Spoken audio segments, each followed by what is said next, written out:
नमस्कार, मैं न्यूज़ देख रहे हैं आप। दिन भर की खबरों में आपका स्वागत है। मैं हूं श्रुति चौबे आपके साथ। आज दिन है बुधवार और तारीख 29 अप्रैल। आइए नजर डालते हैं बिहार की आज की मुख्य खबरों पर। ईओ हत्याकांड का आरोपी एनकाउंटर में मारा गया, सियासत तेज। सुल्तानगंज में ईओ कृष्ण भूषण कुमार हत्याकांड के मुख्य आरोपी रामधनी यादव को पुलिस ने मुठभेड़ में मार गिराया। जनता दल यूनाइटेड ने इसे कानून का सख्त संदेश बताया, जबकि विपक्ष ने सवाल उठाए। ईओ हत्याकांड पर सीएम का बड़ा फैसला। सुल्तानगंज में ईओ कृषि भूषण कुमार की हत्या पर सम्राट चौधरी ने परिवार को 25 लाख रुपए सहायता और राजकीय सम्मान से अंतिम संस्कार का ऐलान किया है। उन्होंने अधिकारी की बहादुरी को सलाम करते हुए घटना पर गहरा दुख जताया है। हमले में सभापति राजकुमार गुड्डू गंभीर रूप से घायल हैं, अस्पताल में उनका इलाज चल रहा है। दिल्ली में बिहारी युवक की हत्या, सियासत गरम। दिल्ली में बिहारी युवक की हत्या के बाद राजनीति तेज हो गई है। मुकेश सहनी ने केंद्र सरकार पर सवाल उठाते हुए सोशल मीडिया पर प्रतिक्रिया दी है।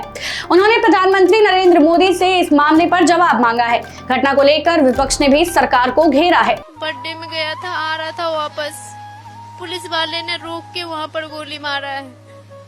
दूसरा नंबर, वहाँ 4 कैमरा लगा है। आप लोग उन पे कार्रवाई करें। और वो कोई गलती नहीं किया, बिना गलती को मारा गया है वो। और एक का नहीं, 2 को गोली लगा है।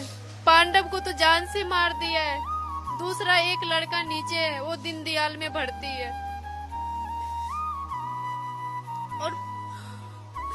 और उसकी माँ पूरा सीरियस है। उसका भाई का भी बोन टीबी है और कोई कमा के खिलाने वाला नहीं है उसे।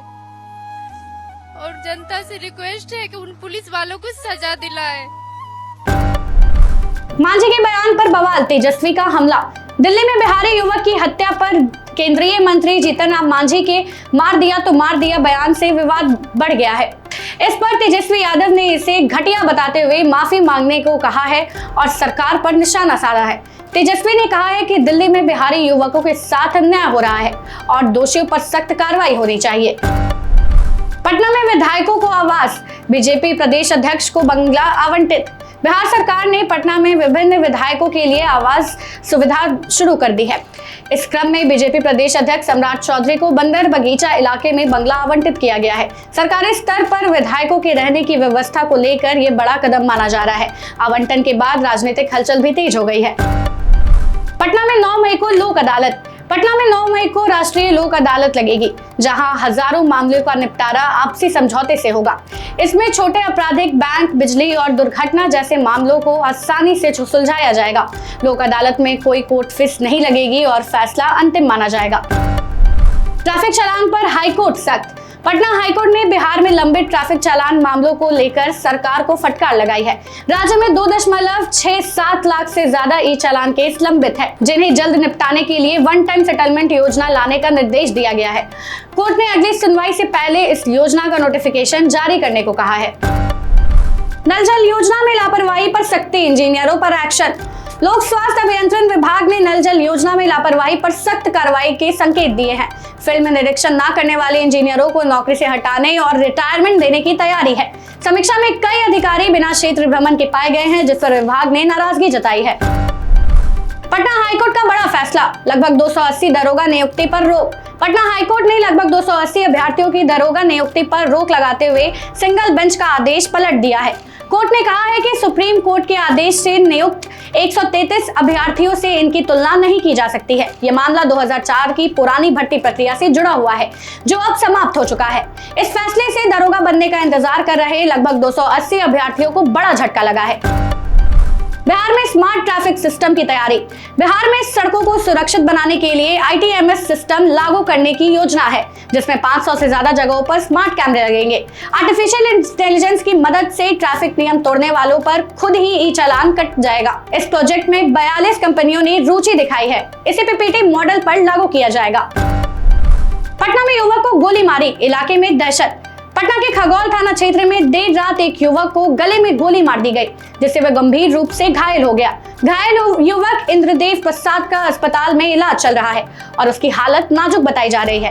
पुलिस ने मामले की जांच के लिए SIT गठित कर दी है और हमलावरों की तलाश जारी है। दिनांक 29 अप्रैल 2026 को खगौल थाना अंतर्गत एक अज्ञात अपराध कर्मी द्वारा इंद्रदेव प्रसाद, जो कि बक्सर के रहने वाला है, उनके ऊपर फायरिंग कर दी गई। ये घटना हुई है राम जानकी मंदिर के पास में। जो जख्मी हैं उनके गर्दन पर गोली लगी है और उनको हॉस्पिटल में ट्रीटमेंट के लिए पुलिस द्वारा भेज दिया गया है।